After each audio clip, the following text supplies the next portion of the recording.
that I have, while making the world a bit more magical and beautiful along the way. Enjoy.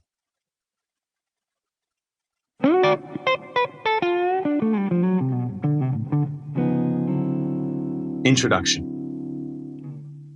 Over the last few years, I've asked hundreds of people to describe what comes to mind when they first hear the word creativity. The following are a small collection of real responses. Endless possibility, borderless thinking, joyful expression, letting go of control, hands in the air, challenging the norm, living life on your own terms. I then asked them to describe their relationship to creativity. Here are some of the responses. Love, hate, long distance, frayed, tortured. It's something I love, but don't prioritize enough in both work and life. There's a stigma around it being frivolous, indulgent, and a waste of time.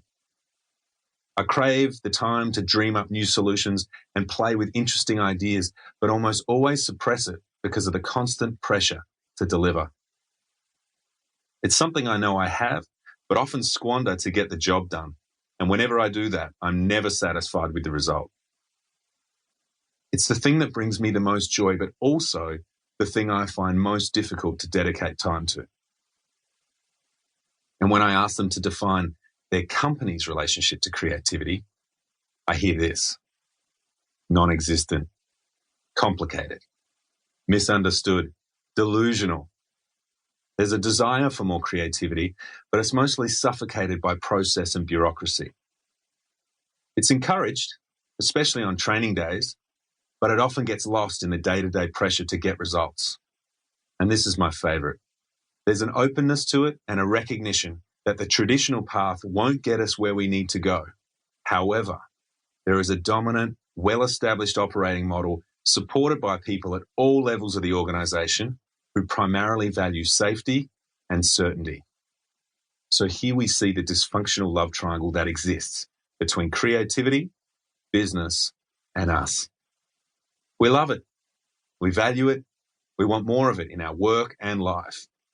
We can't seem to squeeze it into our overflowing task list. And despite our company calling for more innovative thinking, the systems and processes that hold most businesses together don't seem to enable it. This book sets out to solve this sticky situation, to give you simple tools to recover your innate creativity if you feel you've lost it, or amplify it in your work and life if it's just a little blocked. To reaffirm for you that creativity is the foundation of finding and forming new value, which makes it the strongest driver of your competitive advantage and commercial success. By the time we finish our conversation, it is my hope that you become more than just an everyday creative, but a loud, vocal advocate for its value in life and especially at work. Defining everyday creativity. To try and define creativity is like trying to hold smoke. It's as elusive as it is essential, as personal as it is universal, which makes writing a book about it delightfully difficult. The most widely accepted definition is that creativity is the process of combining two separate things to produce something original and useful. For the purpose of this book, let's start there. Our intention is to become masterful at remixing and repurposing the world around us into something useful, meaningful, and beautiful. And why every day? As Annie Dillard famously said, how we spend our days is, of course, how we spend our lives. It's easy to get swept up in grandiose visions of big projects, global domination, and org-wide transformation. But the biggest dreams and the most beautiful working lives are built on the back of small, conscious, and consistent actions. But to be clear, we're not necessarily talking about art here. We won't be working on your watercolor technique or practicing scales on the guitar, unless you choose to.